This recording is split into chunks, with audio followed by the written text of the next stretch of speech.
구독자 수가 많아질수록 후원금이 더 들어옵니다.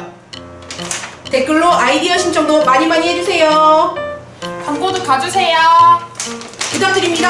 도와주세요.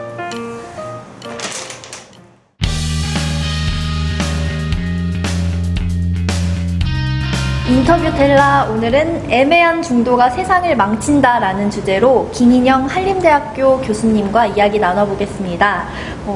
교수님, 저희가 오늘 중도에 대해 이야기를 할 거잖아요. 예. 이 중도가 대체 뭔가요? 예, 중도 말 그대로 네. 중간 길이죠. 이념적으로는 좌와 우의 중간. 그리고 또는 뭐 어떤 사상적으로는 진보 그리고 보수의 어떤 중간, 중간의 길을 얘기합니다.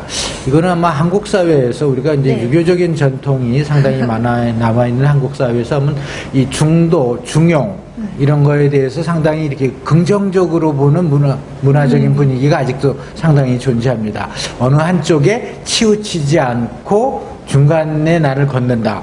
아, 나는 대단한 사람이다. 난 이쪽도 아니고 이쪽도 아니고 나는 그렇다. 뭐 이런 식의 네. 그런 사고가, 그런 문화가 아직도 정착이 되어 있는데 가장 중요한 부분은 이 네. 중간이 어디냐는 거죠.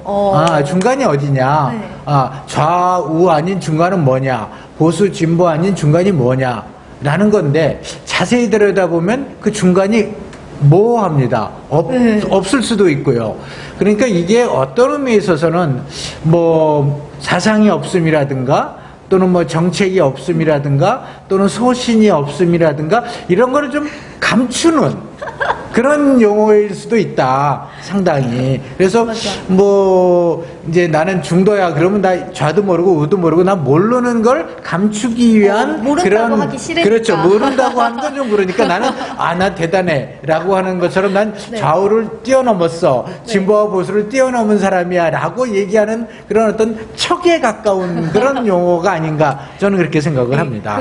조금 네. 전에 말씀해주신 것처럼 네. 중도는 좋게 말하면 뭐 중도, 중용이라고 표현할 수 있겠지만 사실은 무이념, 무소신, 뭐 네. 철학 없는 정치, 예. 이념 잡탕이라고 요약을 할 수 있는데 예. 그럼에도 중도를 표방하는 사람들은 스스로를 굉장히 자부심 있게 생각을 하고 예. 또 몇몇 정치인들은 그것에 대해서 굉장히 강조를 합니다. 왜 예. 이런 현상이 일어나는 걸까요? 우리나라 이 정치사나 우리나라 역사를 보면 네.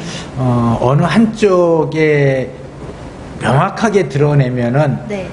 세력의 부침에 따라서 서인이 등장하면 뭐 남인이 죽는다든가 남인이 등장하면 뭐 서인이 그런 경우가 많았기 때문에 살아남기 위한 생존의 정책이었을 수도 있고요. 생존의 한 방법일 수도 있고요. 과거에 뭐 6.25 전쟁 때 우익이 좌익에 의해서 몰살을 당한다든가 또는 좌익의 경우에 있어서 상당히 많이 이 문제가 돼서 봉기를 한다든가 이래서 잡혀간다든가 이런 상황에서 자기 정체를 드러나지 않는 그런 어떤 생존 방식이 있었던 그런 한 측면이 있고요. 또 하나는 네. 정치인들은 어떻게 생각하느냐면요. 아주 간단합니다. 유권자들을 볼 때 네. 30%는 보수적인 투표를 한다. 30%는 진보적인 투표를 한다. 라고 생각을 하고 진보와 보수를 30%로 봅니다. 그래서 나머지는 40%인데 요 40%를 껴안는 것, 잡아가는 쪽이 이긴다라고 생각을 합니다. 그래서 항상 얘기할 때 좌냐 우는 얘기를 안 하고 자기는 중도라고 얘기를 하면서 그 40%를 가져가려는 그런 노력을 하죠. 그런데 정책으로 구체적으로 드러나면은 이게 이제 문제가 되는 거죠. 어느 한쪽이어야 되는데 아무것도 아닌 거는 없으니까. 그렇죠. 아무것도 아닌 네. 건 없죠. 예를 들어서 아무것도 아닌 게 없다라는 거는 이명박 대통령 시절에 뭐 중도 실용이라는 중도 실용. 거를 표현했습니다.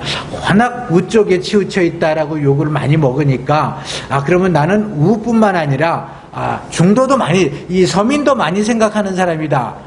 그래서 뭐 서민 정책 그리고 그거를 뭐라고 표시를 했느냐면은 중도 실용이라고 표시를 했습니다. 그런데 사람들은 누구도 그 말에 대해서 동의하지 않았고 받아들이질 않았습니다. 그게 뭔데? 라고 얘기하는 거죠. 맞아. 그게 뭔데? 예, 그게 뭔데라고 얘기를 하는 거예요. 네. 그 뭔데? 뭐 정체성이 없잖아. 라고 얘기하고 너 혹시 그 우쪽에 치우친 뭐 대기업 중심의 이거를 감추기 위해서 하는 거 아니냐고 도리어 욕을 먹었죠. 그러니까 사실은 자기를 명확하게 드러내는 게 좋습니다. 예를 들어서 뭐 짜장면이면 짜장면, 짬뽕이면 짬뽕이지 뭐 짬짜면이라고 하면은 한번 먹어보고 그 다음에는 이게 뭐지? 라고 다 버려버리는 거죠. 국민들도 그렇게 생각하는 겁니다. 뭐 중도라고는 투표 때 그렇게 얘기를 해서 찍어줄 수는 있지만 사람들은 중간에 대해서 또 좋지 않게 생각하는 면도 상당히 존재하는 것이죠. 그 중도 실용 같은 걸 저희 젊은 사람들은 이제 예. 물타기 정책이라고 하거든요. 예, 예. 이런 물타기 정책, 중도 예. 정책이 예. 성공한 사례가 있을까요? 역사적으로 네. 특히 뭐 한국 정치사에서도 그렇고 세계 네. 정치사에서도 성공한 적이 없습니다. 예, 예를 들어서 대처의 정책이나 아니면 레이건 정책을 우리가 크게 치는 이유는 이념이 명확하고 그에 따른 정책이 따라줬거든요. 그래서 우리가 분명히 기억을 하는 거고요.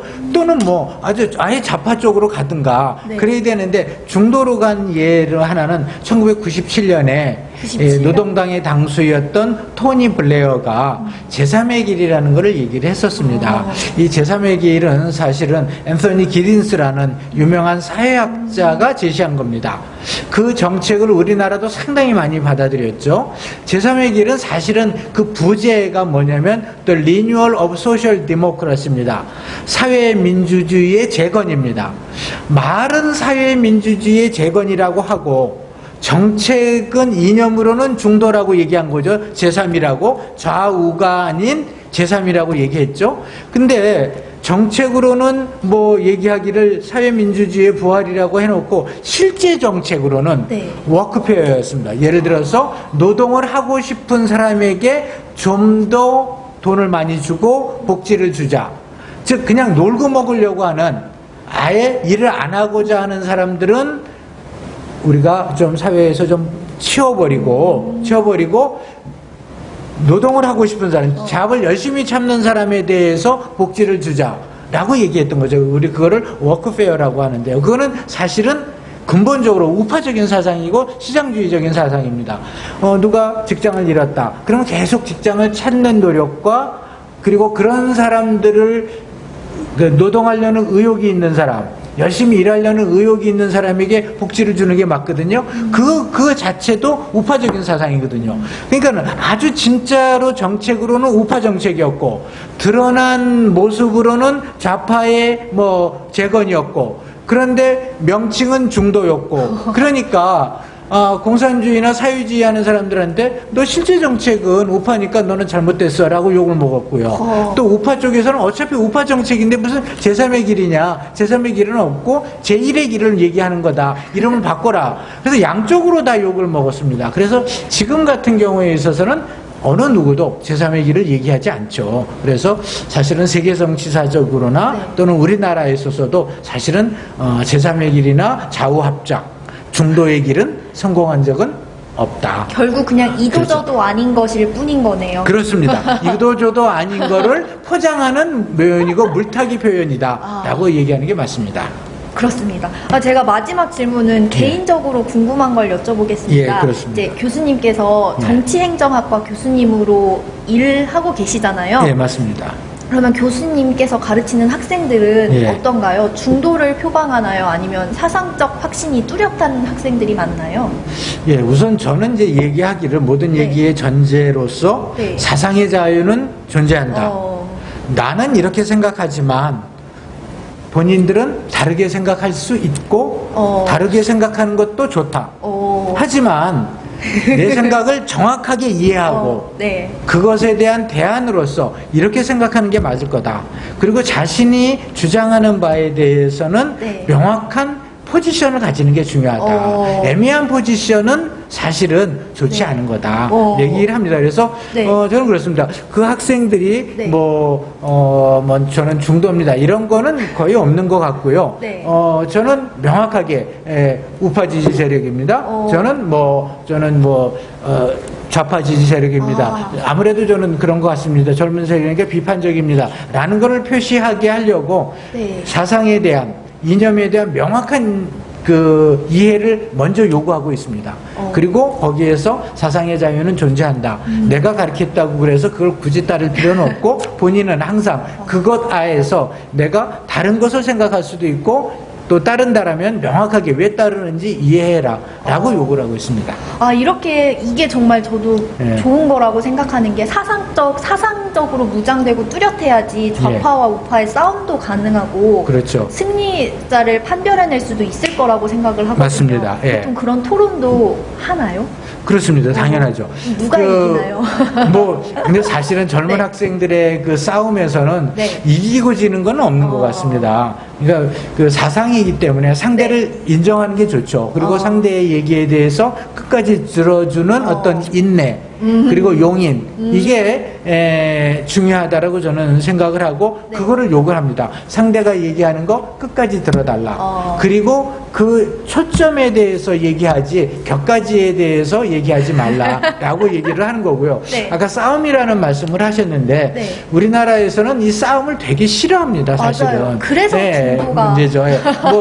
중도가 좋다, 좌우 합작이 좋다, 싸우지 마라, 그냥 중간 길을 가라라고 통합하자. 얘기를 하는데 그거는 없는 길을 가라는 거랑 똑같습니다. 없으니까. 그래서 싸운다라는 걸 그냥 이렇게 나쁜 의미가 아니라 자기 의사를 분명히 표현한다, 클래리파이 한다, 그런 의미에 있어서 아주 명확하게 표현하는 게 좋다. 그러려면은 자기 생각이 분명하려면은 알아야 되죠. 공부를 해야 되는 거니까 이렇게 자유경제원 홈페이지 들어와서 토론을 본다든가 그러면서 자기 생각을 키워나가는 게 옳다라고 저는 생각합니다. 네, 저도 제 생각 열심히 키워내서 네. 교수님처럼 훌륭한 사람이 될 수 있도록 노력하겠습니다. 교수님 감사합니다. 예, 고맙습니다. 예.